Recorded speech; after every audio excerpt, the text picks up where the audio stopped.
নদিয়ার কৃষ্ণনগর জেলা হাসপাতালে ব্যাপক উত্তেজনা, কিন্তু উত্তেজনা কি নিয়ে? বুধবার হাসপাতালে ভর্তি হন নবদ্বীপের এই তরুণী। পরিবারের দাবি অন্তঃসত্ত্বা ওই তরুণী প্রসবও করেন, কিন্তু সদ্যজাতকে তাদের দেখানোই হয়নি। শিশু চুরির অভিযোগ উঠেছে। বৃহস্পতিবার হাসপাতালে বিক্ষোভ দেখায় পরিবার, থানায় অভিযোগও জানানো হয়। হাসপাতালের দাবি কি বলুন তো?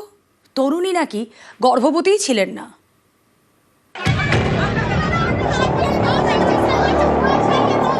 নদিয়ার নবদ্বীপের বাসিন্দা মাম্পি খাতুন বুধবার কৃষ্ণনগর হাসপাতালে ভর্তি হন। তার দাবি, কৃষ্ণনগর হাসপাতালে তার চেক আপ চলছিল।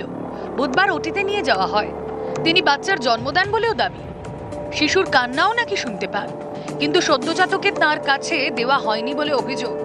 মাম্পি খাতুনের দাবি, ডাক্তাররা তাঁকে বলেন গর্ভে নাকি বাচ্চাই ছিল না। আমি 10 মাস আগে গর্ভবতী হয়েছি, তারপর ডাক্তার আমাকে বাচ্চার হার্টবিট শুনেছে। এবার আমি বাচ্চার কান্না শুনতে পেয়েছি, আমাকে বাচ্চা দেখায়নি। হাসপাতালে এখন বলছে বাচ্চা নেই, ডাক্তার বাবুরাই বাচ্চা সরিয়েছে। মাম্পির পরিবারের অভিযোগ, হাসপাতাল থেকে শিশু চুরি গিয়েছে। এই অভিযোগে হাসপাতালে তারা বিক্ষোভ দেখান।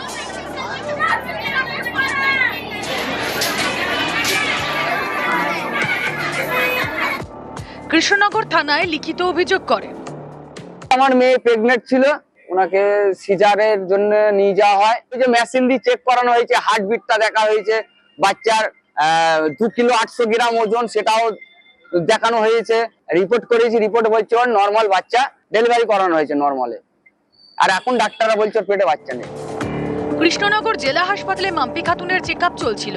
পরিবারের দাবি, মেডিকেল রিপোর্টে ভ্রূণের বয়স, ভ্রূণের হার্ট রেট এবং প্রসবের সম্ভাব্য তারিখ উল্লেখ করা হয়। তারপর তরুণী হাসপাতালে ভর্তি হন। তাহলে এখন শিশু কোথায় গেল? প্রশ্ন পরিবারের।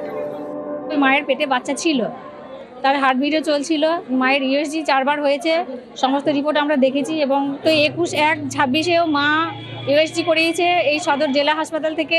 তো সেদিনকেও বাচ্চার হার্টবিট বা বাচ্চার ওজন 2 কেজি 483 গ্রাম ছিল।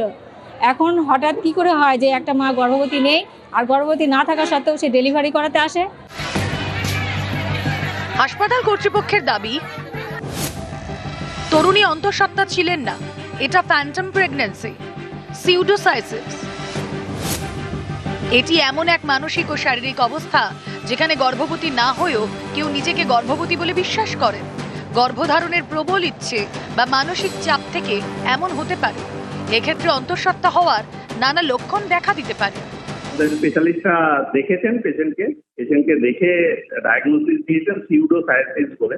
পেটে কোনো বাচ্চা ছিল না, কোনো সিজারিয়ান সেকশন বা নর্মাল ডেলিভারি কোনোটাই হয়নি। এক্সামিন করে তাকে বলা হয়েছে তার সিউডোসাইসিস আছে, তার বাড়ির লোককেও জানানো হয়। আমাদের কাছে তার কোনো ডেলিভারি হয়নি। যাদের বাচ্চা অনেকদিন ধরে হয় না, তারা দেখবেন তাদের সাইন সিমটম অনেকটা প্রেগনেন্সির মতো।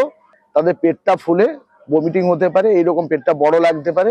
এটা ফ্যান্টম প্রেগনেন্সি বলবো, এবং তাদের ছবিতে বাচ্চা ধরা পড়বে না। ও পেট দেখে আমরা যেটুকু সাইন সিমটম পেয়েছি, ও রিসেন্ট পাস্ট বাচ্চা হওয়ার কোনো সাইন আমি পাইনি।